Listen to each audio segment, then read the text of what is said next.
New on New This Week. We're going to talk about books that are new. This week.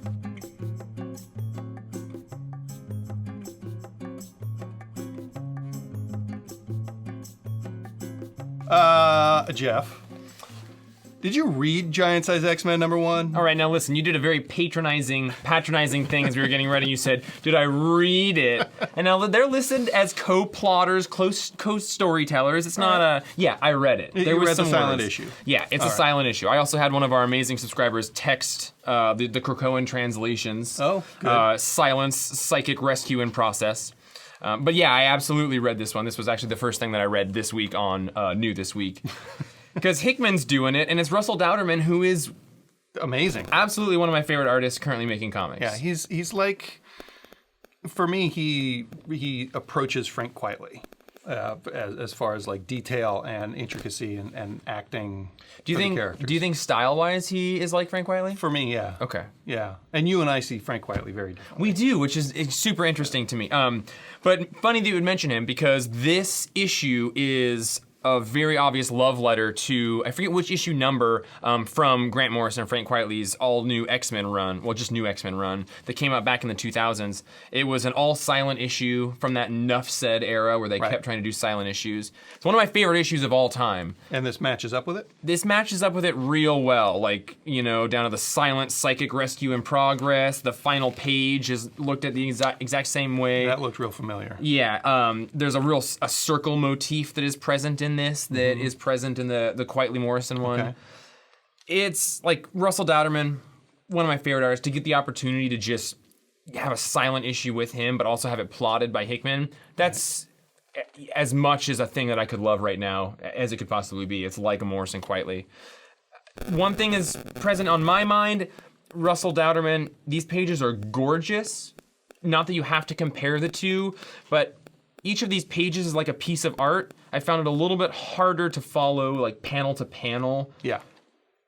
I knew that something good was happening, but in the issue that this is referencing, you kind of understand why you're where and what the through line is. Whereas this one, there was a little bit more ambiguity. Jumping, yeah. What did you think? You're not as hot on this X-Men run as I am, so did this feel? It was good. I didn't track it super well the whole way through. It's also a little bit dreamy, which I always have a hard time with. Yeah. But I enjoyed it. I think the art's gorgeous, and you know, I'm reading the Hickman beats of the X-Men books. Just hanging out in the psychic dreamscape of Storm's mind. And there's a really cool revelation in the final page, in the same way that the Morrison and Quitely issue has a big drop at the very, very end. So really cool. Probably the prettiest comic that came out this week, or this month, or this year. You know, that's all Dauterman all the time. Ugh. Well, did you read any other Hickman books that start with an X? Dude, I read X-Men #7 by Hickman and Leinil Yu. This issue is so deeply messed up, Django. Oh, I haven't read it yet. Can I spoil some things for you? We're going to do spoilers on here. This is all centered around this thing called the Crucible, which is a mystery at the beginning, and it's Cyclops is trying to assuage his guilt about what this culture is doing. So he goes to Nightcrawler, who's historically like a sort of religious and moral character. Okay. And what the Crucible we find out is that when Scarlet Witch depowered all the mutants, turned them into humans, there's still all these humans that are left that were mutants. Oh. And they're living on this island, and they have the opportunity to participate in the Crucible. They're living on Krakoa. Yeah. Okay. And what the Crucible is you go into hand-to-hand, one-on-one combat with Apocalypse, and he murders you. And if he murders you, they will reincarnate you in the way that they can, and you'll have your mutant powers again, but only if you are willing to die at the hands of Apocalypse. And it is so brutal. And what I love about this is it's like a huge amount of culture building for this island. Sure.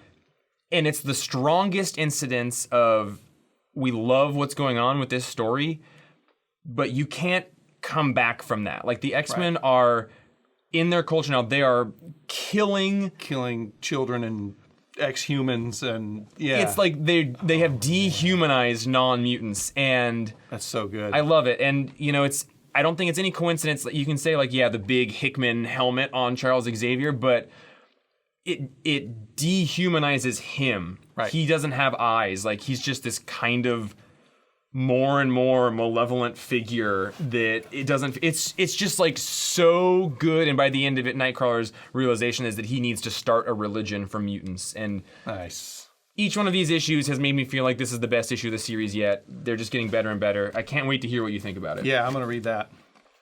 You know what I did read?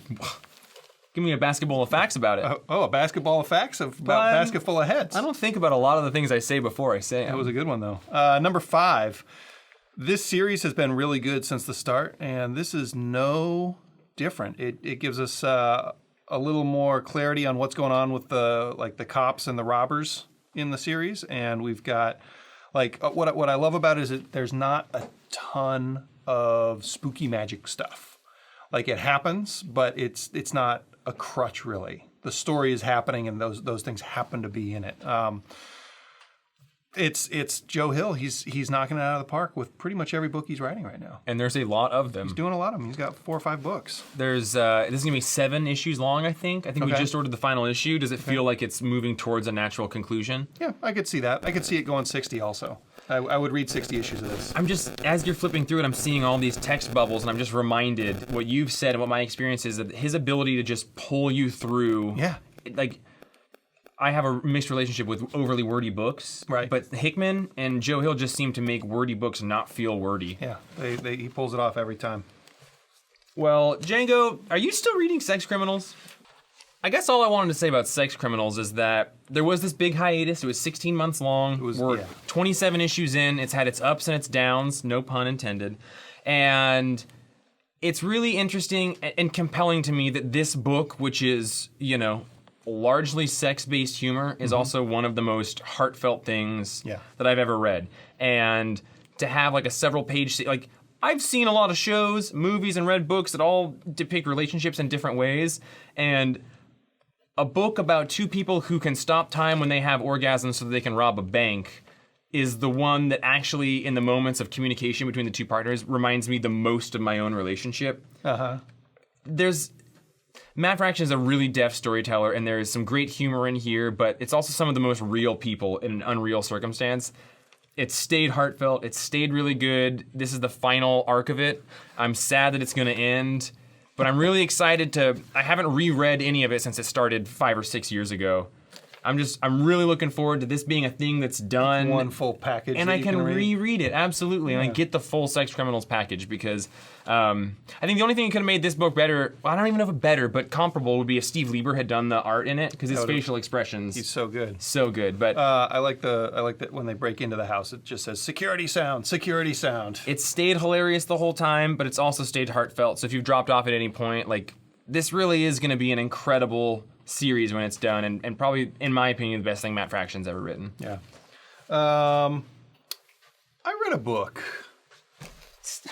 What did you get done, bud? Vault just keeps doing comics that I like. I to be fair, I don't read everything, but everything I seem to be interested in is pretty good. This is about a couple kids in high school. One of them realizes that if he shoots somebody, he turns them mad with his fingers. So his finger guns, number 1. He shoots people with 2 fingers, he turns them mad, and then he finds out if he shoots them with 1 finger, he calms them down. And he meets a girl in his class who has the same power. And it's just kind of them hanging out a little bit. And it ended a little bit faster than I expected, and I really kind of wanted more.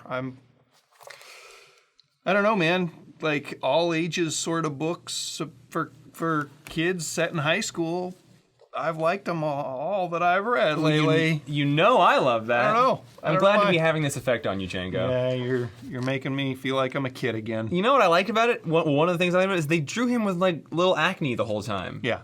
And which is just a small thing. It's just like a couple red dots here and there. But yeah, I also love that feeling of high school people meeting somebody that all of a sudden means more to you than most other people. Yeah. That feeling is a real special thing that happens, when you're young, probably more often than when you're an adult, but this captures that in a really nice way. And we got some really cool glitter covers from Comics Pro last weekend, which retailer event that we go to. Probably my favorite thing we do every year. Thanks a lot. Bud, we can take that. You made it awkward. Yeah, it's a great event. What's your favorite thing we do every year, bud? I don't know. Like, what do you got? You love Emerald City. Yeah, I like Free Comic Book Day. That's true. That's I like really recording good, the too. podcast every week. I like doing this every week with Yeah. you. Like, you know, I Buddy like it life. all. Buddy life. Hey, we can't stop time, so we should go open this bird up. Yeah, we can't. Absolutely. Yeah, we got to get this thing open. All right. We going this way this time? Let's go this way. Let's get the store open.